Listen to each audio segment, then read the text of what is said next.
Dairy farming is the keeping of cattle, goats, and camels for milk production. For the last couple of years, dairy farming has grown tremendously in Kenya. There are more than enough examples of people making a good living from this venture. However, starting such a farm without extensive knowledge may lead to huge losses. In today's show, we will be focusing on large-scale dairy cattle farming and more so with the Frisian breed. But before we delve in deeper, it is good to mention some of the most popular dairy breeds that are common in our local dairy farms. The Frisian is a black and white dairy cattle which originated from Netherlands and produces more milk than any other cattle breed. The Jersey came from Jersey in South England in Britain and is adaptable to extreme heat and cold conditions.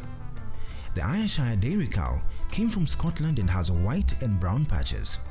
The Guernsey is from the island of Guernsey in the Channel Islands. It is fawn or red and white in color and is hardy and docile. Large-scale dairy farming in Kenya accounts for 20% of national milk production. It is practiced mainly in the central and Rift Valley parts of Kenya. On the leeward side of the slopes of Mount Kenya lies the expansive Wangu Embori farm.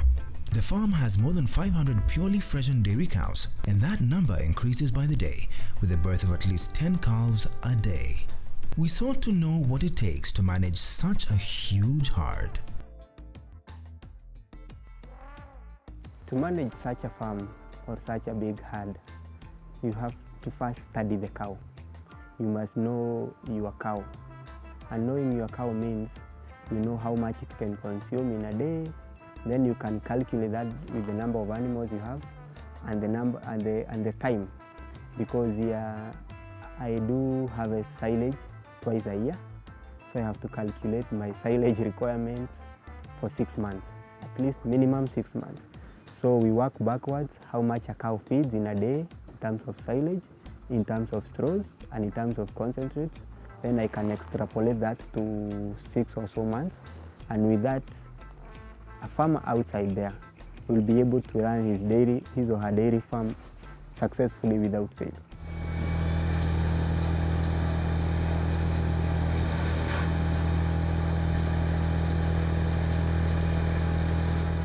Feed and fodder management is key in large-scale dairy farming. Feeding should be done according to body weight and yield of the animal.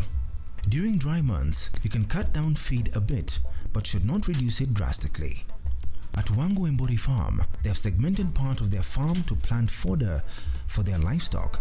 That also includes a large herd of sheep. Example of fodder includes Napier grass, Bommerodes, Lucerne, Desmodium, and sweet potato vines. A Frisian cow will eat about 3% of its body weight as dry matter. So all my feeds I have to check their dry matter content and then the weight versus the weight of the cow. Basically, a 500 kilo cow, which is majority of the animals here, will feed about 15 kilos of dry matter. And to achieve that, you can use about 20 kilos of silage, 10 kilos of straws, and maybe 6 kilos of concentrate. And with that, you are roughly at 15 kilos of dry matter a day.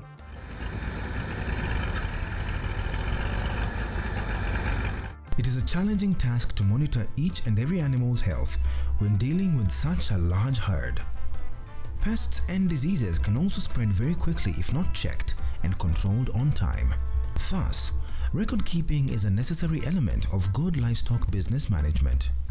With no written records, farmers have to depend on their memory while making decisions regarding their farm practices. But memories can become unreliable after a few days, months, or years. This can be done easily if animals have some identifications or numberings. According to Kangara, it is prudent to have a full-time vet on the farm. A cow must get clean water all day round, and is water that is safe for human drinking. Yeah. Basically, you can walk into a water trough for a cow and sip. Yeah, if you can't sip, that water is not good for a cow, and then the cow will just be taking little water, and it will affect your production.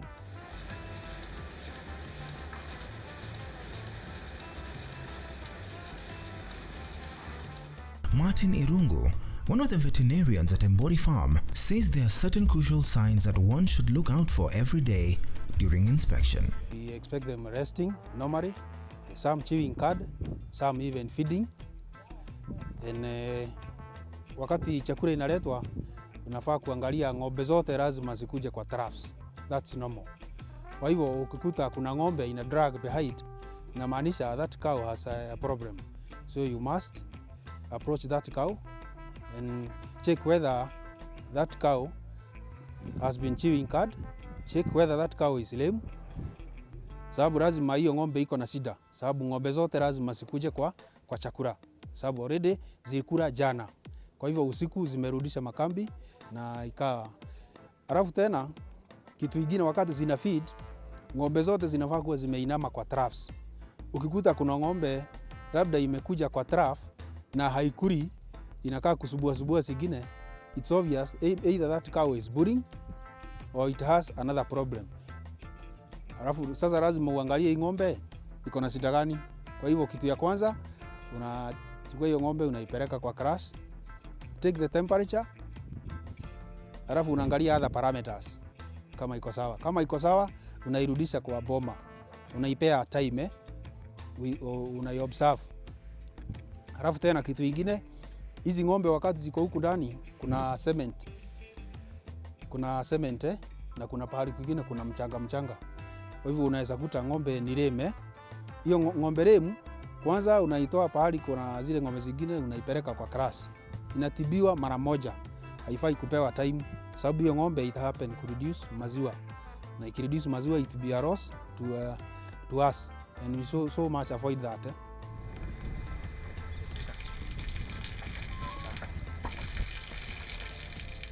Disease and pest control is done through controlling and reduced movement of animals, vehicles and humans in and out of the farm. At Embori Farm, every vehicle coming into the farm has to drive through a bath that contains disinfectant. Sick or new animals joining the herd should be quarantined to avoid risk of spreading infections. There are some cases that need isolation, because there are diseases that are notifiable and some are not notifiable. A case of mastitis or a case of lameness, you don't need to isolate such a cow. So you si ugonjwa ati ya kuambukizana haraka. It's not contagious. Normally the diseases that need isolation, they are the notifiable ones, mostly like the anthrax or cases like foot and mouth. Ukiona ng'ombe anatoa mate, hiyo ng'ombe kitu moja muhimu unafaa kufanya ni kuisolate hiyo ng'ombe, unaiweka peke yake, alafu unaenda kwa herd, unaangalia zingine kama kuna the same problem. Hiyo ng'ombe umeiweka kando, unafaa kuangalia temperature. Kama una suspect notifiable disease, tuna inform veterinary services nearby. Alafu sasa wanakuja, tunatoa sample, tunapeleka Karatina VIL. Watuambie ni shida gani. Kama ni FMD, we vaccinate. Lakini no matter what we do, we take precautions. Unakuta wakati magonjwa kama hayo, we do control. Before hiyo magonjwa tupate, kama ni FMD, tuna vaccinate after every 4 months. FMD, anthrax, we do it annually. It's normally done annually. Then rump skin, still annually. Before ugonjwa ipatikane, unafaa kuwa tayari umechukua measures.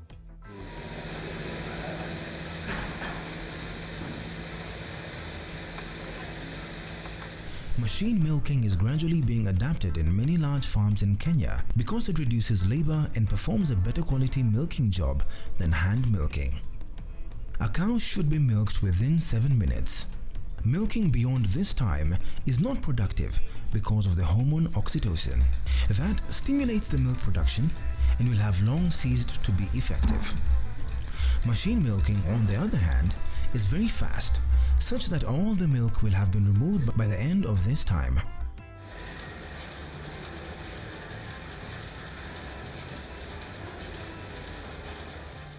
Lack of proper milking techniques may result in mastitis.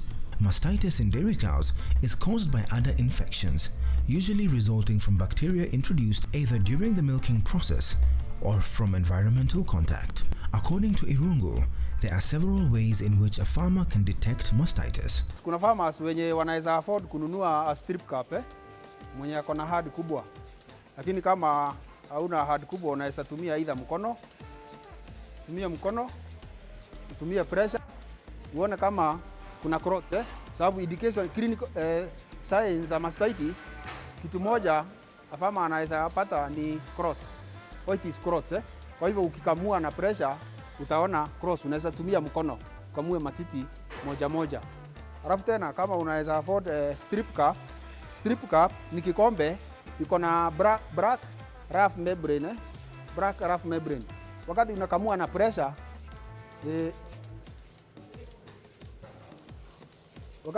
na pressure namna hii, kama hiyo matiti iko na clots, kama iko infected, clots zinatend kuattach kwa this black membrane.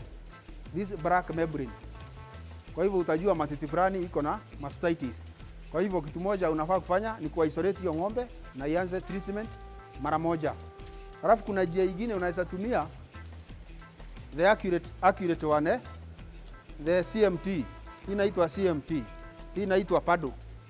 Na kuna the reagent reagent ziko kwa market, ni mingi sana kwa market Alafu sasa imeandikwa, iko indicated A, B, C, D. Kulingana na matiti venye iko na matiti ni 4. Kwa hivyo kila matiti unakamulia kwa pahali yake.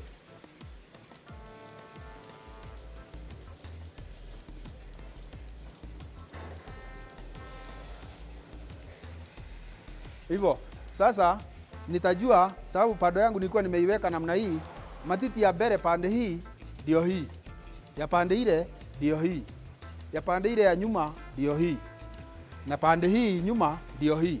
Kwa hivyo nikiweka reagent yangu hivi, alafu na shake kidogo hivi, hii reagent inataka kureact na matiti yenye ile matiti infected those bacteria zina react na that reagent. Kwa hivyo maziwa inatend kuwa silime, inakaa kama makamasi. Kwa hivyo utajua hiyo matiti ni mgonjwa. Kwa hivyo utajua hasa matiti ikiwa 4 hasa umeidentify ile matiti mgonjwa. Na kitu moja unafaa kufanya ni kuweka dawa. Kwanza una strip kabisa before uweke dawa. Dawa ni za aina mingi, kama hii ni dawa moja. Kuna dawa ziko penicillin based, kuna zingine sulfonamide. Sana zile mingi ni penicillin based. Hata sulfonamide ziko. Zingine tetracycline, gentamicin. Lakini always unafaa kutumia ile dawa yenye si powerful sana. Uanze na ile dawa iko chini. Ndio ikikosa kurespond unatumia ile the stronger one. Kwa hivyo ni makosa kutumia ile stronger, sababu ikifail kupona hauna another option. Ng'ombe inaweza potea matiti. Sasa itakuwa hasara kwa mkulima.